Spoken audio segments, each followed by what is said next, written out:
How long do I have to buy a replacement property? Attorney John Crane explains. You have 45 days from the closing or from the sale of your old property to identify up to 3 properties you're interested in purchasing. The 3 properties should be without concern for value.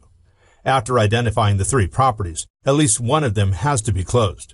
For instance, if you purchased a property for $1 million and sold it for $3 million and are planning to invest the full $3 million, you can buy 3 $1 million properties. You can also purchase 2 properties, one for $500,000 and one for $2.5 million, and defer all tax. The amount has to be equal or greater in value than the property you're selling. We are a law firm that focuses on real estate transactions. We enable busy professionals, celebrities, and entrepreneurs to focus on what they do best and provide them with a way to effortlessly buy and sell real estate.